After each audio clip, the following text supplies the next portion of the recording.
복음으로 푸는 마가복음 33번째 시간입니다. 복음으로 푸는 마가복음 33번째, 오늘은 내니 두려워 말라, 내니 두려워 말라 라는 제목으로 하나님 말씀 증거하도록 하겠습니다. 오늘 말씀은 우리가 지난주에 나눴던 오병이어 기적이 일어나고 바로 뒤에 이어지는 내용입니다. 오병이어 뒤에 바로 이어지는 내용이에요. 오병이어 기적이 있고 난 뒤에 예수님께서 제자들을 배에 급히 태워서 어디론가 보내시는 상황이 지금 이야기되고 있는 겁니다. 그러면 예수님이 왜 이렇게 제자들을 급하게 떠나보내시는가? 그리고 이제 예수님 말씀을 따라 배를 타고 떠나가게 되는데 예수님이 직접 명령하셨어요. 그래서 예수님의 말씀을 따라 배를 타고 떠나가게 되는데 전혀 뜻밖의 상황, 쉽게 얘기해서 고난과 같은 상황이 발생하게 됩니다. 그러면 그 의미가 무엇인가? 예수님 말씀대로 했는데 왜 어려움이 생기는가? 오늘 이 말씀에 대해서 한번 함께 상고해 보고자 합니다. 자, 그 전에 먼저 오병이어 기적에 대해서 다시 한번 간단하게 정리를 해보자고요. 오병이어 기적이 일어났던 장소가 어디였습니까? 빈들이었습니다. 빈들. 이 빈들은 광야하고 동일한 단어라는 말씀을 드렸었어요. 그러니까 광야에서 성인 남성만 5,000명을 먹이신 사건이 오병이어다라는 말씀을 드렸습니다. 그런데 광야에서 떡을 배불리 먹게 된 이 사건은 그 옛날 출애굽한 이스라엘 백성들이 광야에서 40년 동안 떠돌면서 하늘에서 내려주신 만나를 먹었던 그 사건을 기억하게 하는 것이었다라는 겁니다. 그러나 그 만나도 결국은 하늘에서 내려오신 살아있는 떡, 영생을 주시는 떡인 예수 그리스도를 바라보게 하는 장치였다라는 말씀도 드렸습니다. 그래서 성도란 그 예수 그리스도를 먹고 마시며 살아가는 존재다라는 겁니다. 예수 그리스도를 먹고 마시며 살아가는 존재. 예수 그리스도를 그러면 먹고 마신다는 것은 그분을 믿고 따른다는 걸 의미한다는 겁니다. 우리가 이 광야 같은 세상을 살아갈 때 우리 마음에 세상의 유혹들, 우리 육신의 기쁨과 만족을 주는 여러 가지 다양한 가치들에 우리의 마음과 정신이 혼란해지고 빼앗길 때가 있는데, 그러나 그렇게 빼앗기지 않고 오직 주님만 바라보며 주님의 말씀을 듣고 주님만 따라가야 된다라는 겁니다. 그리고 그 능력이 예수 그리스도, 우리의 생명의 떡이신 예수 그리스도 먹음으로 우리에게 그 능력이 나와지게 된다라는 것이죠. 빈들, 광야에서 베풀어 주셨던 그 생명잔치가 오늘 우리에게도 펼쳐지고 있다는 겁니다. 오늘 우리에게가 드리는 바로 이 예배가, 바로 예수 그리스도를 구주로 믿고 고백하는 이 예배가 그 생명잔치인 겁니다. 오늘 이 예배에서도 우리는요, 오직 생명의 떡이신 예수 그리스도와 그리스도의 십자가 복음만 선포하고 경배를 올려드릴 것입니다. 그러면 그게 생명잔치인 겁니다. 생명의 떡이신 예수 그리스도를 믿고 고백함으로, 그리고 경배함으로 하나님 나라를 누려가는 여러분들이 되시기를 주님의 이름으로 축원합니다. 자, 그런데 오병이어 기적이 있고 난 뒤에 어떤 사건들이 벌어지게 되는데 그 일들이 그럼 무엇인지 알아보자고요. 자, 본문 45절, 46절 말씀 다시 한번 함께 읽겠습니다. 시작. 예수께서 즉시 제자들을 재촉하사 자기가 무리를 보내는 동안에 배 타고 앞서 건너편 벳세다로 가게 하시고 무리를 작별하신 후에 기도하러 산으로 가시니라. 예수님께서 이제 무리들을, 그 오병이어 기적을 경험했던 그 무리들, 그래서 흥분했던 그 무리들을 돌려보내시고, 그러면서 동시에 제자들은 배에 태워서 벳세다라는 곳으로 보내고 계시다고 합니다. 그리고 예수님은 무리와 작별하신 후에 홀로 기도하러 산으로 가셨다고 하는데요. 그런데 본문을 보면 예수님께서 제자들에게 즉시 재촉하셨다, 이런 말씀이 나옵니다. 뭔가 상황이 꽤나 급박해 보이는 듯한데요. 예수님이 제자들을 지금 무리에서부터 떼어내고 계신 겁니다. 무리들로부터. 그러면 예수님은 왜 제자들을 빨리 재촉해서 무리들에게서 떼어놓으려고 하시는 걸까요? 우리 지난주에 오병이어를 가지고 이제 오병이어의 영적 의미에 대해서 해석된 것을 함께 살펴보았었는데, 요한복음을 보면 오병이어 기적이 있은 직후에 이 기적을 본 사람들이 어떤 마음을 보입니까? 예수님을 억지로 붙들어서 자기들의 임금으로 삼으려 한다, 이런 말씀이 있습니다. 이런 말씀이 나옵니다. 군중의 입장에서는 어떻게 보면 너무나 당연한 일이죠. 이분이 예수님이 좋은 가르침을 주시는 분이고, 그리고 그뿐 아니라 병자들의 병을 고쳐서 건강하게 만들어 주시고, 그것만으로도 많은 사람들이 막 각광하면서 주님을 쫓아다녔는데, 그뿐 아니라 이제는 양식까지 주셨습니다. 양식. 군중들의 모든 필요를 충족시켜 주시는 분이시라는 게 드러나게 된 겁니다.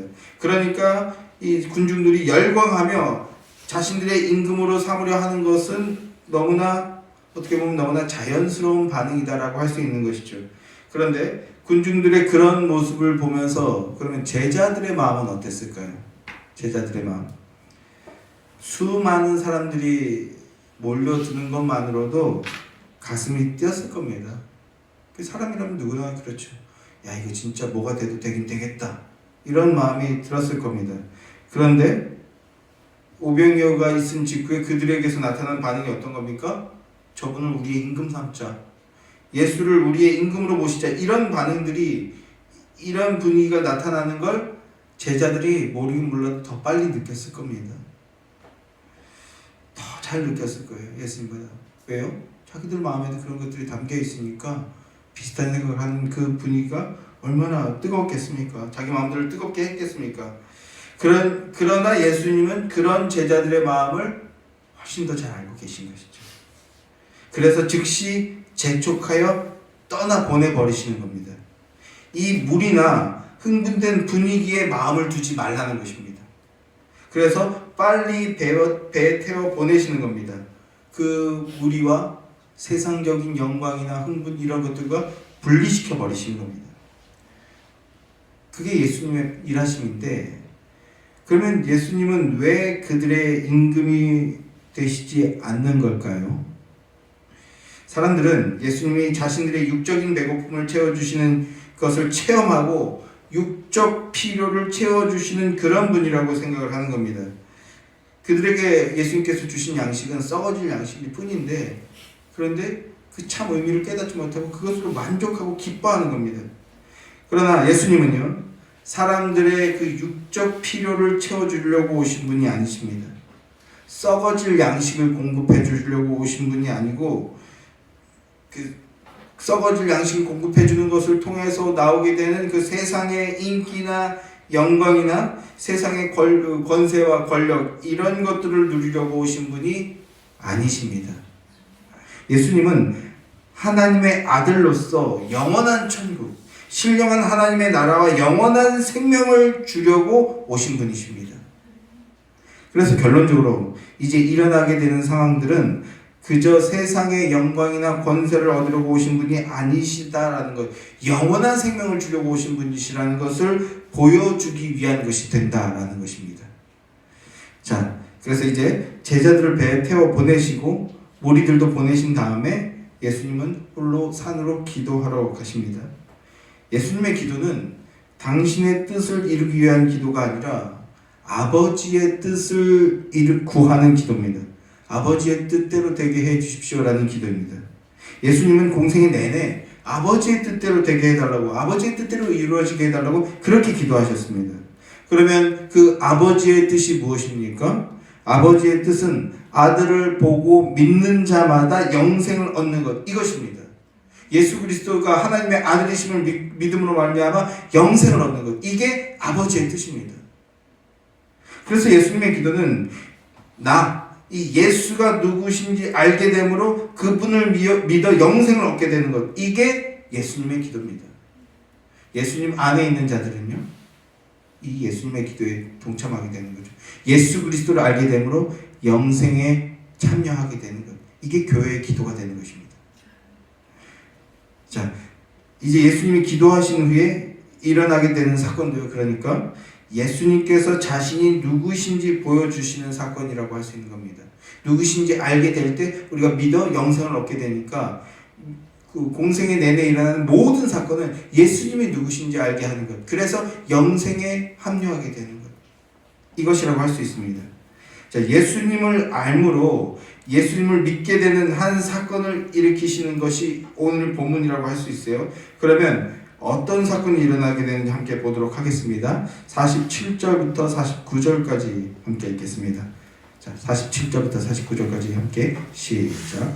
저물매 배는 바다 가운데 있고 예수께서는 홀로 무태에 계시다가 바람이 거스름으로 제자들이 힘겹게 노 젓는 것을 보시고 밤사경쯤에 바다 위로 걸어서 그들에게 오사 지나가려고 하시매 제자들이 그가 바다 위로 걸어오심을 보고 유령인가 하여 소리 지르니. 자, 이제 웬만한 세상 사람들도 잘 아는 바로 그 물 위를 걸으시는 사건이 있죠. 예수님이 오병이어는 저녁 식사였어요. 저녁 때가 늦었는데 먹을 것이 없어서 고민하던 차에 예수님께서 오병이어 기적을 일으키셨잖아요. 저녁을 먹으셨습니다. 그렇게 늦은 저녁을 다 먹이고 그리고 그 모든 것을 마무리해서 밤이 다 된 겁니다. 모든 것을 마무리했을 때쯤에 밤이 다 돼서 무리들을 돌려보내시고 제자들을 급히 배에 태워서 보내셨던 겁니다. 제자들이 벳세다로 가기 위해서 바다를 가로질러야 하는데 밤 늦은 시간에 바다 깊이 들어가게 된 겁니다. 그런데 어떤 상황이 벌어지게 됩니까? 바람이 거슬렀다라는 말씀이 나오죠. 바람이 거슬렀다. 배가 심한 역풍에 걸린 겁니다. 풍랑이 일어난 거예요. 풍랑이 일어나서 이 역풍에 걸려서 도저히 앞으로 나아갈 수 없는 상황이 벌어지게 된 겁니다. 그래서 제자들이 힘겹게 노를 저어서 이 상황을 극복해내고 뚫고 나가려고 하는 그런 상황이 벌어지게 된 겁니다. 우리가 잘 알고 있듯이 이 몇몇 제자들은 그 출신이 뭡니까? 어부잖아요. 어부들. 그러니까 이런 비슷한 상황들을 얼마나 많이 겪어봤겠습니까? 아, 이럴 때 어떻게 하면 된다. 어떻게 해보자. 이런 마음이었을 겁니다. 그래서 자기들의 힘으로 노를 저어서 그 역풍을 뚫고 나려고 이제 밤새도록 진을 쏟아내는 거죠. 그런데 그게 뜻대로 되지가 않는 겁니다. 그래서 밤새도록 노를 저으며 생고생을 하고 있는 그런 상황인 겁니다. 그런데 48절 말씀을 보니 예수님께서 이 모습을 어떻게 하셨다고요? 다 보셨다 말씀합니다. 다 보셨다. 바람이 거스름으로 제자들이 힘겹게 노젓는 것을 보시고 예수님이 제자들을 고생하고 있는 것을 무태에서 다 보고 계셨다는 겁니다. 한 주석서에 보니까 이런 설명을 덧붙이던데요. 성도 여러분, 우리 주님은 보시고 아시는 분이십니다. 직접 눈으로 보시고 그래서 아시는 분이십니다. 십자가에서 우리 주님께서 십자가에서 이제 주님의 뜻을 다 이루시고 부활 승천하셨죠. 그 다음에 보좌 우편에 좌정하셨습니다. 거기서 무엇 하십니까? 우리들의 모습, 당신의 교회의 신앙 형편을 다 보고 계신다는 겁니다. 그리고 로마서 8장 말씀을 보게 되면 그리고 그런 우리들을 위해서 간구하신다라고 말씀합니다. 우리를 위해 아버지 하나님을 향해 중보 기도하고 계시다는 사실입니다. 이것을 기억하시기 바랍니다. 보시고 아시며 그래서 중보 기도하고 계신다는 것. 예수님께서 그렇게 무태에서 다 보시고 제자들이 고난 가운데 있음을 아시고 그래서 어떻게 하십니까? 밤 사경쯤에 바다 위로 걸어오셨다고 합니다. 드디어 바다를 밟으시는 사건이 등장하게 됩니다. 바다를 밟아서 제자들에게로 오시는 겁니다. 이 밤 사경이라는 건요, 새벽 3시에서 6시쯤을 말하는 거라고 합니다. 로마 시간과는 밤을 4개로 나눴다고 해요. 1경, 2경, 3경, 4경. 그래서 4경이라는 건 3시부터 이제 새벽 되기 직전까지를 밤 4경이라고 하는데, 그러니까 지금 제자들이 밤새도록 지금 고생하고 있다는 거예요. 밤새도록. 저녁 늦게 출발해서 새벽 무렵까지 밤새도록 죽을 고생을 하고 있는데, 이제 그 제자들에게 예수님이 오시는 겁니다. 그런데 제자들의 반응이 어떠합니까? 밤새도록 죽기 살기로 노를 젓고 있는데 갑자기 바다 위로 누군가가 걸어오고 있는 거예요. 그러니까 그 모습을 보고 깜짝 놀라서 뭐라고 합니까? 유령이다! 소리를 지르는 거죠. 소리를 지르는 거죠. 이게 예수님을 보고 제자들이 지금 유령이라고 하는데 이건 누구라도 그럴만한 것 같습니다. 밤이고 밤새도록 기운을 다 쏟아낸 상태고, 그리고 무엇보다 사람이 바다 위를 걸어온다는 건 우리는 상상조차 할 수 없는 일이잖아요. 그러니까 너무나 자연스러운 반응이라고 할 수 있습니다. 제가 예전에 20대 때인 것 같은데 어디 시골에 운전하고 가고 있는데 그 시골길, 지금도 아직도 그런 데들이 있더라고요. 가로등도 제대로 없어요. 그래서 그 헤드라이트 켜고 조심조심 가고 있는데 진짜 무슨 어디 그 매체에서나 보고 들을 법한 일이 저한테도 벌어졌어요. 앞에를 가고 있는데 하얀색 옷을 입으신 분이 공중에 떠서 가고 계신 거예요.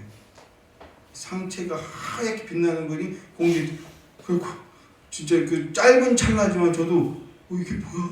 하고 무서운 마음에 약간 속도를 줄여서 천천히 지나갔어요. 그런 다음에 확 나중에 지나갔는데 가까이 가서 보니까 할아버지가 그 러닝 셔츠만 입고 자전거를 타고 이렇게 걸어가시는 거예요. 날이 어두니까 하체가 안 못하고 해서 멀리서 봤을 때는 이게 상체만 붕붕 떠다니는 것 같은 거예요. 그래서 정말 짧은 찰나지만 이게 뭐야? 깜짝 놀랐던 기억이 나는데, 그 정도가 아니라 바다 한가운데서 뭐 광명이 났다는 건 그런 말은 없지만 사람이 걸어오는 것을 보고 유령이라고 소리를 지르지 않는 것이 어떻게 보면 이상할 정도인 것 같습니다. 그런데 제자들이 그렇게 예수님을 보고 유령이라고 이제 소리를 지르고 있는 거죠. 제가 우스갯소리를 살짝 섞었습니다만 우리가 여기서 집중해야 할 부분은요, 유령이다라고 소리질러서 그러면 유령이냐 귀신이냐 이게 아니라 지나가려 하셨다라는 말씀, 이 부분에 우리는 사실 집중해야 됩니다. 그냥 하신 말씀이 아니에요.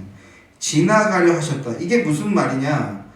예수님께서 바다 위를 걸어오신 것이 제자들을 도와주려고 오신 것이 아니라 제자들을 지나쳐 가기 위해서, 그래서 당신의 길을 가기 위해서 가신 거다, 그런 말일까요? 그런 말이 아니겠죠. 이 표현은 하나님께서 선지자들에게 당신을 나타내실 때 썼던 신적 현현의 표현입니다. 요거 한번 찾아보죠. 출애굽기 33장 17절부터 20절까지 말씀 한번 함께 읽어보죠. 자, 출애굽기 33장 17절부터 20절까지 말씀 함께 읽겠습니다. 함께 시작. 여호와께서 모세에게 이르시되 내가 말하는 이 일도 내가 행하리니 너는 내 목전에서 은총을 입었고 내가 이름으로도 너를 알미라. 모세가 이르되 원하건대 주의 영광을 내게 보이소서. 여호와께서 이르시되 내가 내 모든 선한 것을 내 앞으로 지나가게 하고 여호와의 이름을 내 앞에서 선포하리라. 나는 은혜 베풀 자에게 은혜를 베풀고 긍휼히 여길 자에게 긍휼을 베푸느니라. 또 이르시되 내가 내 얼굴을 보지 못하리니 나를 보고 살 자가 없으니라. 자, 먼저 이 말씀은요, 이스라엘 백성들이 모세가 돌판을 가지고 올라가서 주님께 계명을 받는 동안 금송아지를 가지고 하나님이라고 하면 우상숭배하는 사건이 있었지 않습니까? 그 금송아지 사건, 우상숭배 사건 직후의 상황의 말씀인데요, 하나님께서 내가 너희들에게 약속의 땅을 약속했으니까 내가 약속했으니까 약속은 지켜야 되지 않겠냐. 그래서 너희를 약속의 땅에 들어갈 수 있게는 해주겠다. 그런데 나는 너희와 함께 하지 않겠다. 그거에 대해서 책망하시는 것이죠. 이렇게 말씀하시는 겁니다. 하나님이 함께 해주시지 않겠다, 이런 엄청난 말씀을 하시는 겁니다. 그러자 모세가 이제 깜짝 놀라서 말하는 겁니다. 하나님, 그러시려면 차라리 저를 죽이십시오. 차라리 저를 죽이시고 우리를 다 이 광야에서 죽게 내버려 두십시오. 이렇게 말하는 겁니다. 하나님께서 우리를 애굽에서 구원하셨는데 약속의 땅에 들여놓을 힘이 없어서 광야에서 다 죽었다, 이런 말을 듣게 되었다면 우리는 죽어도 마땅합니다. 그러니 우리는 죽어도 마땅한 존재니 그냥 이렇게 버려두십시오. 그런데 우리가 만약에 이렇게 죽어 마땅한 존재들이지만 광야에서 죽게 된다면 그러면 당신의 이름, 하나님의 이름이 세상에 어떻게 되겠습니까?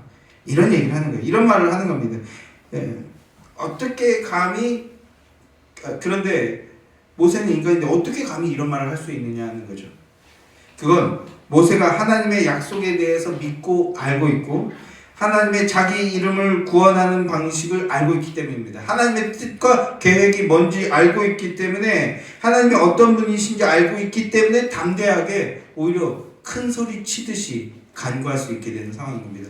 하나님께서는 당신의 뜻을 이루어내시는 게 목적이라는 것을 알고 있기 때문에 그리고 하나님의 그 영광이 가려지는 것이 무엇인지 알고 있기 때문에 담대하게 간구를 하는 겁니다. 그러니까 그제서야 하나님께서 내가 말하는 이 일도 내가 하리라. 그래. 그러면 내가 함께 하겠다. 함께 들어가 주마. 이렇게 약속해 주시는 겁니다. 그러자 모세가 그럼 주님 당신의 영광을 우리에게 보여주십시오. 확신을 달라는 거죠. 보여주십시오. 영광을 보여주십시오. 이렇게 요청하는 거예요. 그러니까 하나님께서 영광을 보여주시는데 어떻게 보여주십니까? 지나가는 영광을 보여주신다는 거예요. 지나가는 영광. 그럼 왜 지나가는 영광을 보여주시는가? 2절 말씀에 뭐라고 말씀하고 있습니까? 직접 보면, 전체를 보면 죽는다는 거예요. 죽게 되기 때문입니다. 그래서 지나가는 영광, 여호와의 영광의 끝자락이라도 보여주시겠다라는 거예요. 모세가 하나님을 대면한 자이지만 그러나 모세도 여호와의 영광의 끝자락 정도만 본 자입니다. 이 땅에서 그 영광, 하나님의 영광의 전체를 보고 살 자가 없습니다. 이걸 조직신학에서는 그래서 여호와의 신적 현현이라고 정의를 하는데요. 하나님의 이 놀라운 영광을 온전히 계시하러 오시는 분이 있다는 겁니다. 그분이 누구십니까? 예수 그리스도이십니다. 그런데 십자가 이전에 그 영광을 다 나타내시면 결국 다 죽게 되는 겁니다.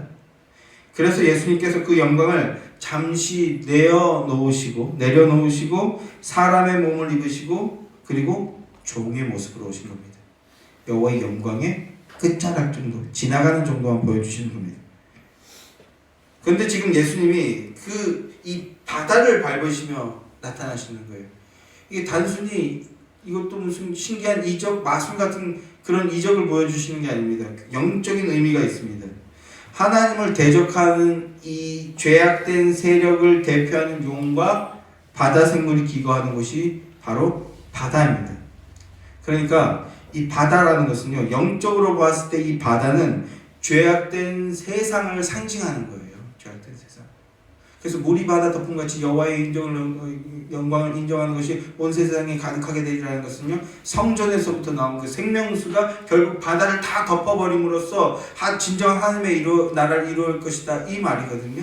이 성령의 역사를 얘기하는데 그 죄악된 세상을 상징하는 바다를 예수님께서 밟고 오시는 거예요. 이게 뭡니까? 창세기 3장에서 주님께서 여자의 후손이 와서 뱀의 후손의 머리를 밟아버리실 것이다, 박살내버리실 것이다 하는 그 십자가 사건을 예고하는 그런 영적 의미를 갖고 있는 겁니다. 단순히 뭐 되냐 안 되냐, 우리 어렸을 때 이거 가지고 되냐 안 되냐 이런 거 따지고 과학적으로 말이 되냐 이런 거 따지는데 그걸 초월하시고 밟아버리시는 존재라는 것을 두 눈에 보여주고 계신 거예요. 예수님이 그 바다를 밟으셨다는 건 죄악된 세력의 머리를 박살내실 것이다 하는 하나님의 영광을 예고하시는 겁니다. 영광의 끝자락을 보여주고 계시는 거예요. 그래서 지나가신다라는 표현을 쓰는 겁니다. 그리고 제자들은 그 영광의 실체요 증언자로서 쓰임을 받게 되는 거죠. 아직은 아니지만 영광의 실체이자 증언자로 쓰임을 받게 되는 겁니다. 그래서 지금 그들을 이 바다로 보내신 이유가 뭡니까? 그들을 그 영광의 실체요 증언자로 쓰임받게 하기 위해서 훈련시키고 계신 겁니다. 정리하면 예수님께서 이 바다 위를 걸어서 제자들에게 오시는 것은 영광 중에 하나님께서 자기를 낮추어 오신 모습을 보여주는 것입니다. 그런데 제자들은 그 모습을 보고 하나님께서 영광의 끝자락을 보여주시는구나라고 것을 깨닫지 못하고 오히려 유령인 줄 알고 무서워 소리만 지르고 있는 이런 안타까운 현실인 거죠. 적용적으로 살펴봤을 때 우리가 인생을 바다라고 비유하지 않습니까? 인생이 바다를 헤쳐나간다. 근데 그 바다를 헤쳐나갈 때 그리스도인들도 이런 역풍과 풍랑과 크나큰 파도를 경험하게 됩니다. 왜 그렇습니까? 그 바다를 밟으실 영광의 실체이신 예수 그리스도와 함께하고 있다는 것, 우리를 보시고 아시고 계시며 함께 하신다는 것, 이걸 믿고 증언하라고 훈련시키시는 것이라는 겁니다. 이걸 믿고 따르는 여러분들에게 주님의 이름으로 축원합니다. 계속해서 본문 50절 말씀 함께 읽어보겠습니다. 자, 50절 말씀 함께 시작. 그들이 다 예수를 보고 놀라니라. 이에 예수께서 곧 그들에게 말씀하여 이르시되 안심하라, 내니 두려워하지 말라 하시고. 자, 풍랑 속에서 살아남기 위해 안간힘을 쓰고 있는데, 근데 예수님을 보고는 유령인 줄 알고 놀라서 막 소리를 지르고 두려움에 벌벌 떨며 소리를 지르는 그 제자들에게 예수님이 다가오셔서 말씀하시는데 뭐라고 말씀하십니까? 안심하라, 내니 두려워하지 말라, 이렇게 말씀하십니다. 여기서 내니라는 말은 내다 라고도 할 수 있는데 이 말은요, 우리가 흔히 생활할 때 쓰는 그 말 있잖아요. 거기 누구요? 했을 때 참 나요, 나 누구지 모르겠어, 이런 말이 아니에요. 이런 표현이 아닙니다. 내다, 내니, 내다 막 이런 사투리 같은 게 아니에요. 여기서 예수님께서 내니라고 하시는 말씀은 헬라어로 에고에임입니다. 에고에임이란 나는 뭐뭐다 라고 하는 말로서 아주 유명한 예수님의 자기선언입니다. 에고에임이. 이 자기선언이 요한복음에서는 7번이나 등장해요. 나는 생명의 떡이다, 나는 세상의 빛이다, 나는 양의 문이다, 나는 선한 목자다, 나는 참 포도나무다, 나는 부활이요 생명이다, 나는 길이요 진리요 생명이다. 에고에임이. 이렇게 예수님께서 당신이 누구신지 선언해 주시는 말씀이라고요. 예수님이 참 메시아이시죠, 참 하나님이시요 참 구원자이심을 선포하는 그런 표현인 겁니다. 이게 에고에임입니다. 그런데 이 표현도요, 우리가 앞서 출애굽기 33장을 살펴보았는데 이 표현도 구약에서 이미 나온 말씀입니다. 출애굽기 3장 14절 말씀을 보게 되면, 제가 찾지는 않겠습니다. 출애굽기 3장 14절 말씀을 보게 되면 모세가 떨기나무에 현현하신 하나님을 만나게 되죠. 그래서 그 하나님을 향해서 이름을 묻게 됩니다. 당신의 이름이 무엇입니까? 이제 하나님께서 모세를 구원자의 역할로 보내시니까 사람들이 자기한테 네가 누구 이름으로 왔냐 이렇게 물어볼 거 아닙니까? 그럴 때 내가 당신을 누구라고 그들에게 소개해야 됩니까? 당신의 이름이 뭐라고 전달해야 됩니까? 이렇게 하나님께 이름을 묻습니다. 그러니까 하나님께서 뭐라고 대답하십니까? 나는 스스로 있는 자다. 나는 나다. 에흐에 아쉐르 에흐에, 이렇게 말씀하십니다. 에흐에 아쉐르 에흐에, 나는 스스로 있는 자다라고 번역을 했는데요. 이 말은 하야동사의 미완료 형태로서 열려 있다라는 의미입니다. 열려 있다. 그러니까 에흐에 아쉐르 에흐에라는 건 나는 과거에도 현재로 열려 있고, 현재도 현재로 열려 있고, 그리고 미래도 현재로 있는 존재다라는 뜻입니다. 그게 스스로 있다라는 건 그저 나밖에 없다, 나 혼자 있다, 이 정도의 뜻이 아니라 영원한 영원 가운데에서 절대적 존재로 있다라는 뜻입니다. 나는 스스로 있는 자다라는 것은 시간을 통치하고 주관하는 자다, 시간에 초월하고 있고 시간의 근본이 되는 존재다, 그 안에서 역사하는 자다라는 그런 의미라고요. 그래서 나는 스스로 있는 자다, 이 말을 줄이면 나는 나다고, 이걸 더 줄이면 어떻게 됩니까? 나다, 내다. 그래서 하나님의 이름이 오늘 이 맥락에서 보면 뭐가 됩니까? 나다. 예, 하나님의 이름 나다. 나야. 이거 말고, 하나님 말고 이 말을 온 세상을 향해서 나야 라고 말할 수 있는 분 중에 누가 있겠습니까? 하나님이시죠. 그래서 하나님의 자녀는 하나님께서 나다 라고 하시면 어떻게 되는 거예요? 알아듣는 거예요. 우리 하나님이시구나, 우리 구원자이시구나. 양은 목자의 음성을 알아듣습니다. 양은 목자가 나다 라고 하면 알아듣는다고요. 그리고 목자가 함께 있다는 것을 알게 되면 어떻게 됩니까? 두려움이 사라지게 되죠. 안심하게 되는 겁니다. 목자가 나와 함께 있는 걸 확인하면 더 이상 두려울 게 없게 되는 거예요. 두려울 게 없습니다. 사랑하는 성도 여러분, 예수님의 나다. 그러니 두려워하지 마라. 안심해라. 여러분, 이 음성이 믿음으로 들리십니까? 그렇다면 여러분은요, 하나님의 양이요, 하나님의 자녀인 겁니다. 만약 지금 풍랑 속에서 죽기 살기로 버티고 있는 중이라고 해도, 또 사망의 음침한 골짜기에서 갈 길을 몰라 헤매고 있는 중이라고 해도, 또 현실과 상황에 짓눌려 그 어떤 고난에 처해 있는 중이라고 해도 나다. 안심해라. 두려워 마라. 예수님의 이 음성이 들리신다면 여러분은 주님의 양이요, 주님의 백성이요, 주님의 자녀입니다.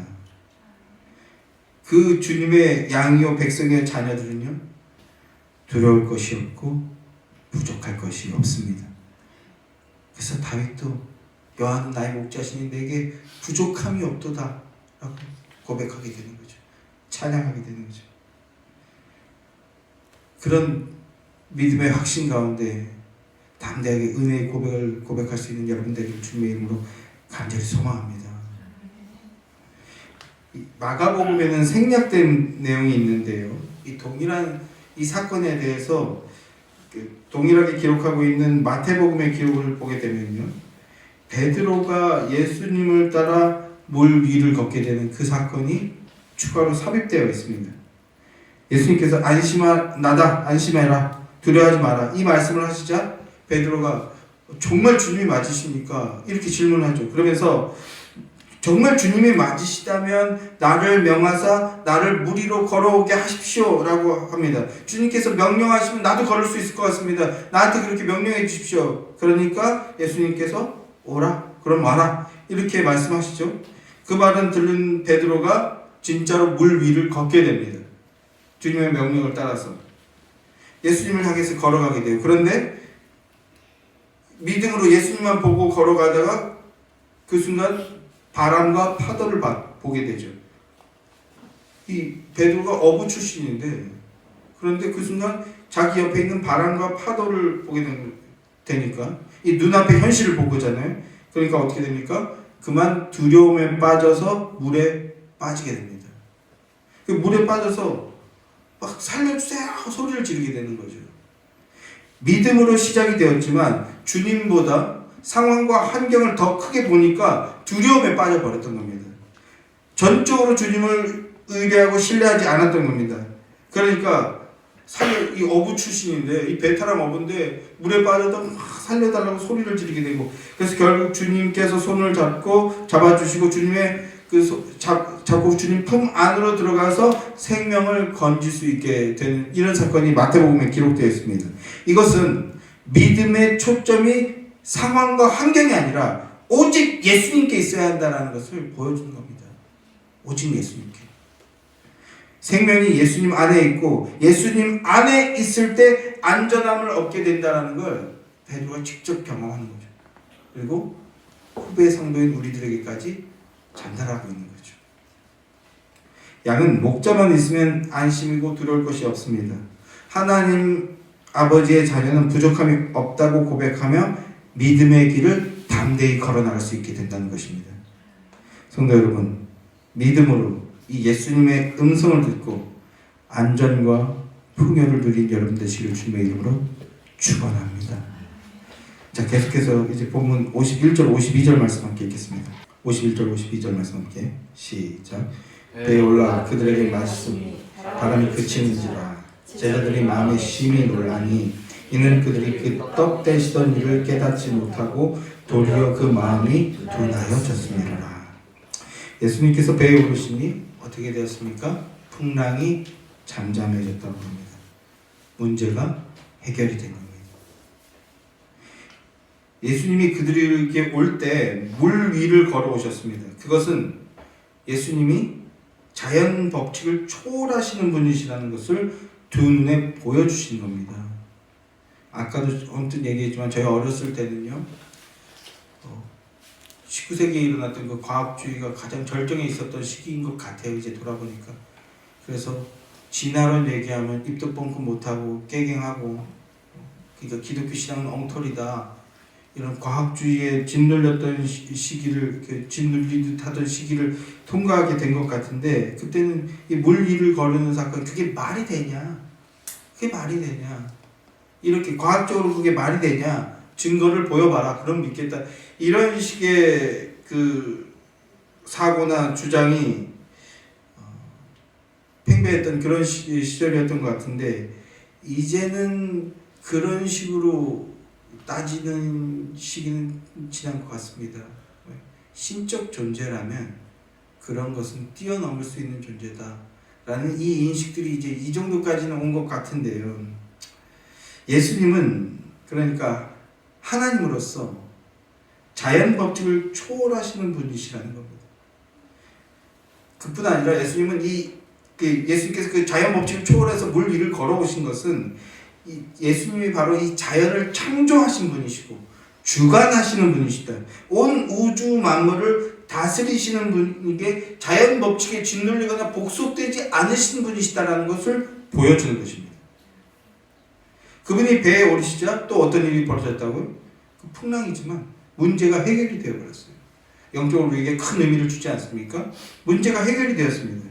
제자들이 자기들의 힘으로 그 풍랑을 이겨보려고 했지만 이길 수가 없었습니다. 그런데 예수님께서 함께 하시니까, 예수님이 함께 하시니까 풍랑이 잔잔해졌고 결국 육지에 도달하게 되는 겁니다. 성도 여러분, 예수님을 만나고 예수님과 함께하니 문제가 해결되는 이 실제적이고 실존적인 결과를 가져왔다는 것을 기억하시기 바랍니다. 제자들이 바다를 건넌 그 사건보다 더 엄청난 사건이 우리들에게 이루어졌습니다. 예수님이 구원자이심을 믿고 십자가 능력을 믿으니 죄와 사망에서 벗어나서 하나님 나라로 우리가 들어갈 수 있게 되었다는 것입니다. 그래서 우리는 지금 천국을 살고 있는 겁니다. 하나님 나라 백성이라는 건 이 땅에서부터 천국을 살고 있는 겁니다. 그래서 예수님과 함께함으로 우리는 그 어디나 하늘나라 이렇게 찬양할 수 있게 되는 겁니다. 그리고 마침내 이 제자들처럼 영원한 하나님 나라로 우리가 들어가게 되는 것이죠. 예수님이 배에 탔을 때 제자들은 안도의 한숨을 내쉬었을 겁니다. 아마 이미 육지에 도달한 것처럼 여겼을 겁니다. 그런 것처럼 우리도 예수님과 함께 하기에 지금 천국을 경험하며 살아갈 수 있는 것입니다. 성도는 어떤 일이 일어나도 예수님이 함께 하심을 기억한다면 안심입니다.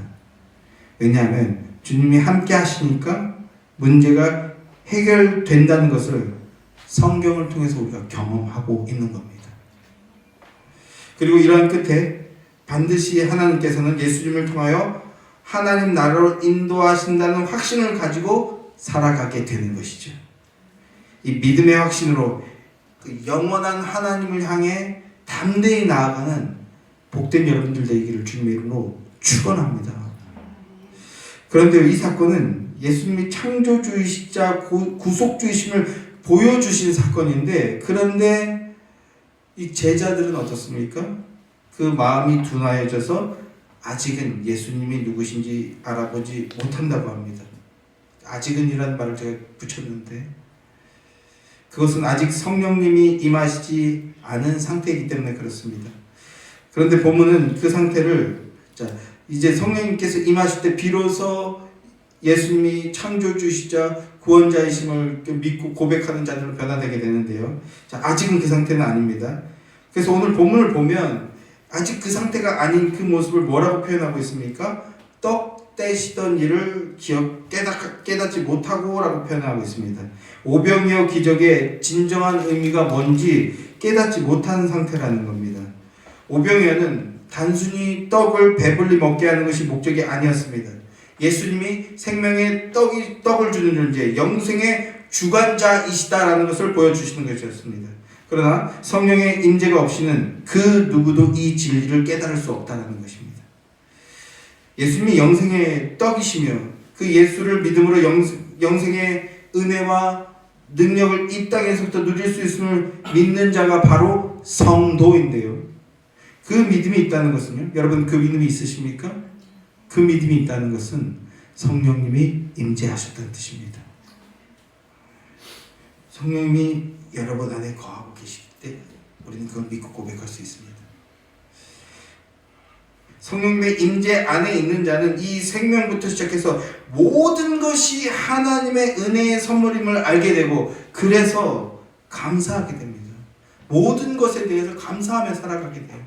교회 다니면 감사해야 된다라고 해서 그거 막 교회에서 시키니까 감사하고, 감사하면 복 받으니까 감사해라 그래서 무슨 기계적인 기복신앙으로 감사하는 것이 아니라, 하나님이 나 같은 자에게 생명을 주셨고 생명을 주셨을 뿐만 아니라 보고 계시며 나와 함께하고 계신다, 그리고 나의 삶의 모든 것을 인도해 주신다, 이걸 알게 되기 때문에 감사가 나와지게 되는 겁니다.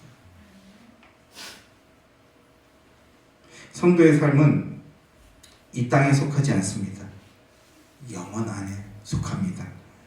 하늘의 생명, 하늘의 진리가 없는 인생, 복음을 알지 못하는 인생들은 이 땅의 것들로 만족과 기쁨을 얻으려고 합니다. 그런데 그 기쁨은요, 그 만족은요, 썩어질 것이라는 거예요. 뭡니까? 유한하다는 겁니다. 얼마 가지 않아요. 잠시 잠깐 기쁨을 주지만, 그러나 더 크고 더 강한 그 무언가를 끊임없이 찾고 구해야 됩니다. 그래야만 그 기쁨을 유지할 수 있는 게 이 땅의 기쁨이라는 겁니다. 근데 예수 안에 있는 자, 하늘의 진리, 복음 안에 거하는 자는요, 하늘로부터 생명의 공급을 받습니다. 이 세상의 원리를 초월하신 분, 자연의 법칙을 초월하신 분, 영생의 하나님, 그분의 사랑 안에 거하는 겁니다. 그런데 우리도 썩어질 육신을 입고 그리고 죄로 오염된 이 땅에서 살아가고 있기에 우리의 의지와 상관없이 인생의 어려움들, 인생의 곤고함들, 풍랑과 같은 일들을 겪게 되곤 합니다. 신실한 성도라고 해도 그런 어려움이나 고통들이 찾아옵니다. 그리고 그런 어려움과 고통들이 찾아왔을 때 아무것도 아닌 것이 결코 아닙니다. 그러나 하늘로부터 생명의 호흡을 누리고 있기에, 영원한 생명의 떡이신 예수님 가운데에서 생명의 호흡과 공급을 받고 있기에 숨통이 확 터지는 겁니다. 숨통이 터지는 거예요. 세상은 목이 막 콱 막혀서 숨을 못 쉬지만 성도는 숨통이 트인다고요.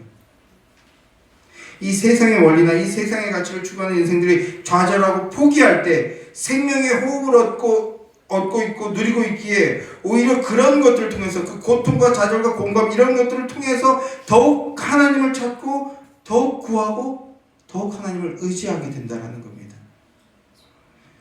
독생자를 아끼지 않고 내어주신 하나님의 그 사랑을 기억하며 오히려 더욱 하늘을 바라보고 더욱 소망하며 두 발을 내딛게 되는 것이 바로 하나님의 자녀, 성도라는 것입니다. 죄인은 이 죄의 문제를 절대 풀지 못합니다. 그런데 죄 없으신 분이 대신 그 죄를 다 뒤집어 쓰시고 문제를 해결해 버리셨습니다. 그 죄의 문제를 해결하시고 죄인들을 구속하신 예수 그리스도를 구주로 믿고 의지할 때 이 인생의 바다, 고난의 파도, 고통의 풍랑을 견디고 있는 인생들이 그 파도와 풍랑에 난파되지 않고 파산되지 않고 영원한 생명 가운데 거하게 된다는 것입니다. 믿음으로 예수 그리스도를 바라봄으로 예수 그리스도와 함께하며 예수 그리스도 안에 거하는 복된 자들이 되시기를 소망합니다. 하늘로부터 생명의 공급을 받는 인생들이 되어서 참 생명 안에서 평강과 만족과 기쁨을 누리시는 복된 자들이 되기를 축원합니다. 그래서 옆에 함께하는 이웃들에게 이 은혜와 이 복을 나누어주고 끼치는 그런 복된 인생들이 되시기를 존귀하신 우리 구주 예수 그리스도 이름 받들어 축원합니다.